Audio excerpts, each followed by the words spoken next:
Okay, I was flicking through my Instagram the other day and I come across a clip of somebody making some sort of pulled meat on some Hawaiian rolls. And I thought, I've got to do this soon. So I've got a game night coming up tomorrow. So I'm going to get everything prepared today. So all I've got to do is stick it in the oven tomorrow. In Austria, we don't get the Hawaiian rolls. So I'm going to make my own. I'm going to do the normal potato bun recipe that I have. I'm just going to make them a little bit smaller and put them in a pan so they all stick together like you would in Hawaiian rolls. Also, I'm going to be subbing out the milk in that recipe for some of this coconut pineapple juice to give it a little bit more sweetness. For the meat, I'm going to do a play on an Austrian goulash. Now, Austrian goulash traditionally is the same amount of meat as there is to onions. And then there's a whole bunch of paprika through it. And they commonly use brown onions. Now, I only got a couple of brown onions, and I actually prefer red onions. So I'm going to use the majority of those. And I'm going to be putting some chili in there. I'm going to add some beer to braise it all down. And it's going to go in my crock pot and cook for 12 hours. And also the meat here I've got is it's from XO beef and it's dry aged. Once you got some clarified butter melted down in your crock pot, it's going to go ahead, stick your beef in to give it some colour.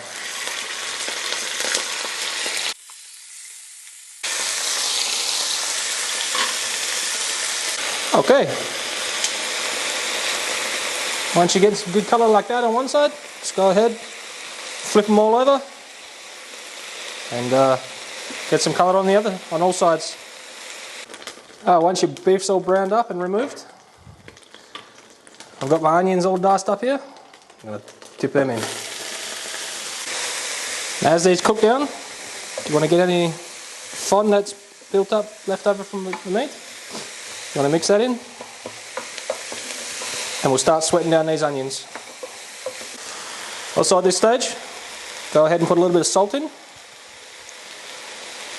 And that'll help draw out the moisture of the onions. Okay, once your onions have cooked down, and you got a nice little bit of colour on them, I'm going to go ahead, give it a good squirt of tomato paste.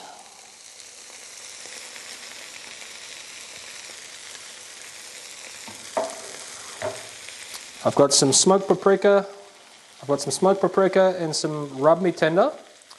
All the exact amount of ingredients and the written description is going to be on the website traditionalbutnot.com.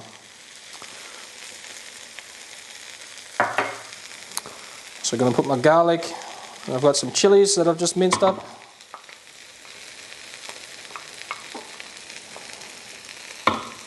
In they go. And also my secret ingredient, Vegemite. You can leave this out, but please don't substitute it with Marmite. It's just not the same.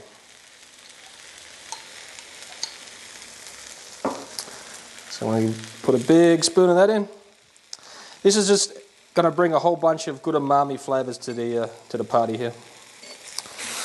Alright, so we're going to go ahead and mix all that in. Okay, the beer I'm using today is Ottergringer. Now this is a mix between a light beer and a dark beer. I would prefer to use just a dark beer, but they didn't have any at the store, so this is going to go. So I'm just going to pour a little bit in now, just to deglaze the pot. Make sure get all those spices incorporated really well. I'm going to add just a little bit more.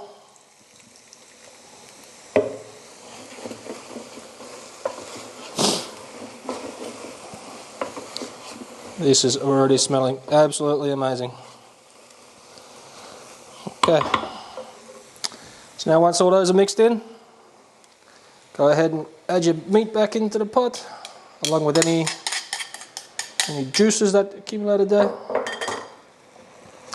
We'll spread that out evenly. Actually, we'll give it a good mix, make sure all the meat's covered.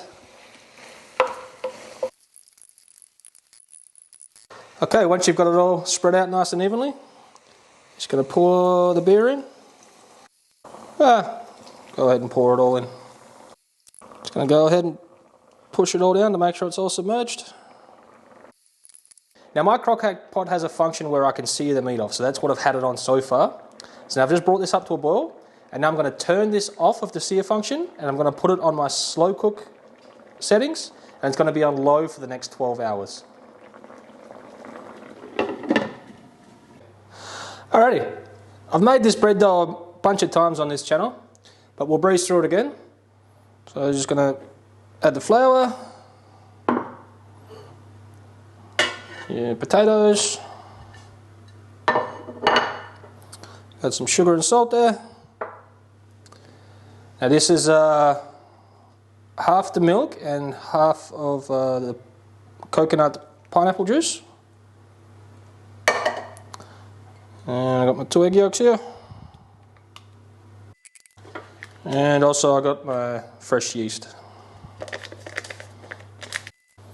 So we'll add the dough hook attachment. And we'll start to get this all incorporated.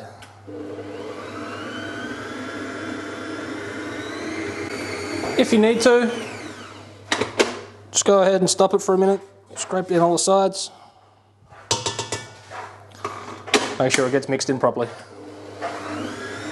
Once your doughs start to come together like that, we'll go ahead and we'll just start slowly adding in all your butter. Just one piece at a time, let it get mixed in, and then we'll keep adding it. This works also a hell of a lot easier if your butter's soft before you start. Now mine's not quite soft enough, but it'll get mixed in just the same. It'll just take a little longer. Right, once you've got all your butter incorporated, just go ahead and turn the machine up and let it mix for about 7 to 8 minutes. So I've been mixing it for about 7 minutes. Now it's still quite sticky, it's not quite coming away from the sides of the ball yet, but that'll be just fine. So I'm going to get it out of this one, and I'll get it into a nice smooth ball, and then I'll transfer it into another bowl to let it prove. If the dough's too sticky to handle, just rub a little bit of oil in your hands, and that'll be and it'll stop the dough from sticking to your hands so much. Okay, once you got that transferred in, we'll cover it with some plastic wrap, and then we'll let it double in size. Once this happy wrap's run out, we have to go and get another one like this. Yeah. So good. As you can see, it's more than doubled in size. It's going to be just fine. So our next step is to weigh this amount, see how much it is, and then we'll come on to the next step. So I'm just going to degas it all. I've got my dough turned out onto a lightly floured surface here. I'm just going to cut them into 50-gram balls. I got all my dough portioned out into 50-gram pieces. Now I just got to line this pan with some baking paper. Now the easiest way to do that is to get a piece and just screw it up in your hand. Then once you unscrew it, it goes into the pan much easier. It fits in there much nicer than if you have that whole piece. It just goes in the corners a lot better. Alrighty, so I'll put that to the side just there.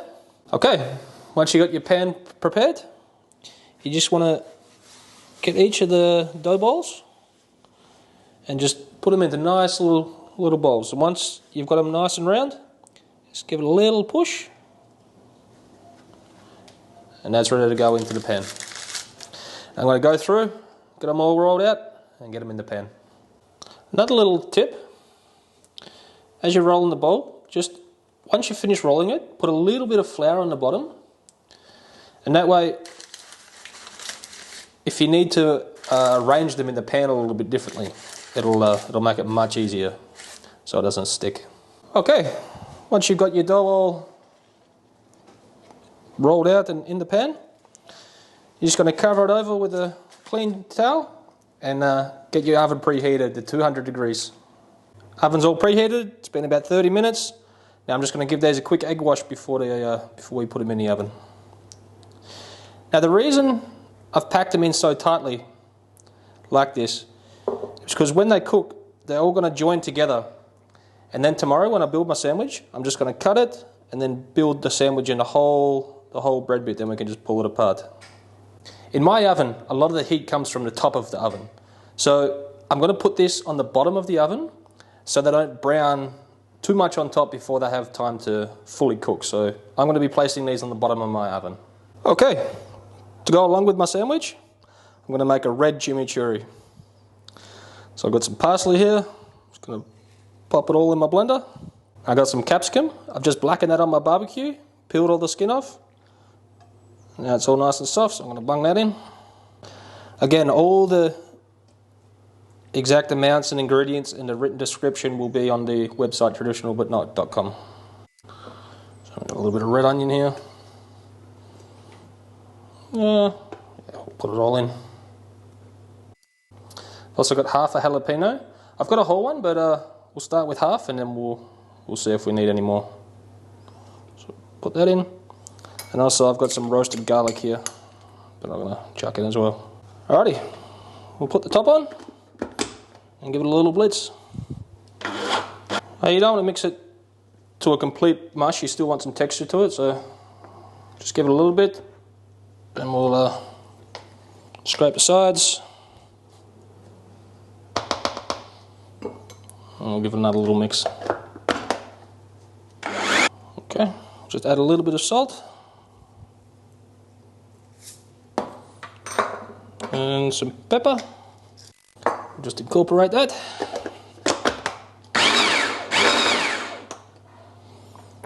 Now we'll give it a little taste.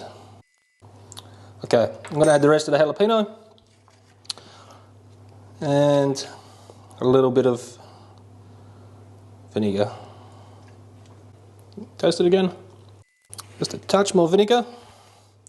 Alright, at this point, I'm going to put it into a bowl. And then if we need to add any more vinegar or a little bit of olive oil, we'll take it from there because I don't want to mix it any more than that.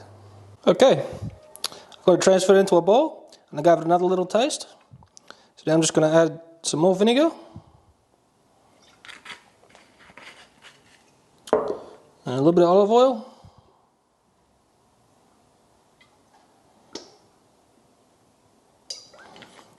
Alright, we'll give the other mix in. We'll see how that tastes. Okay, I'm just going to hit it with a little bit more salt. We'll stir that in. Alright, we'll give that a taste.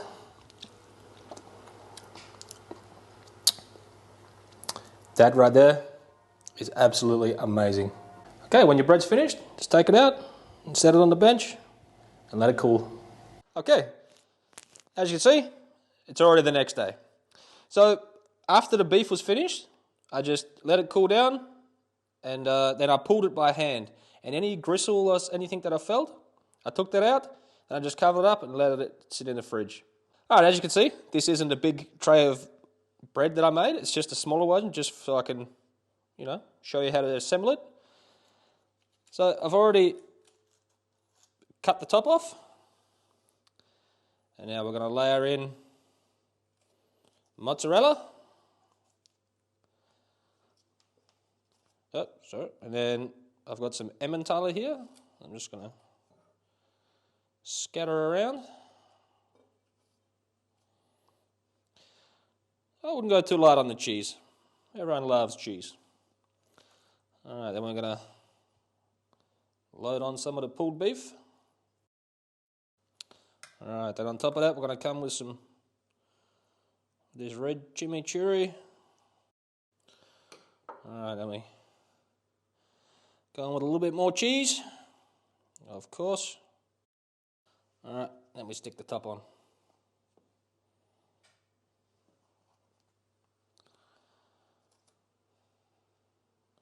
Alright, we're also going to cut it at this point before we put it in the oven to melt. Alrighty, so you just quite simply follow the marks in between the buns. Now you don't have to do this step, but once we put it back in the oven and heat it up and it's all melty cheese, it'll just make it much easier to get the buns out. Alright, now you've cut it. This is going to go into a 200-degree preheated oven until you see all the cheese getting all ooey and gooey. Alrighty, favourite part of the day. Also, safety first. These just come out of the oven, so they're scalding hot.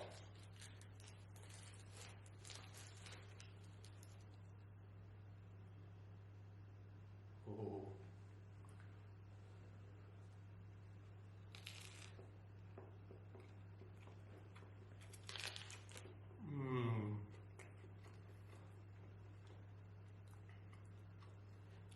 One moment.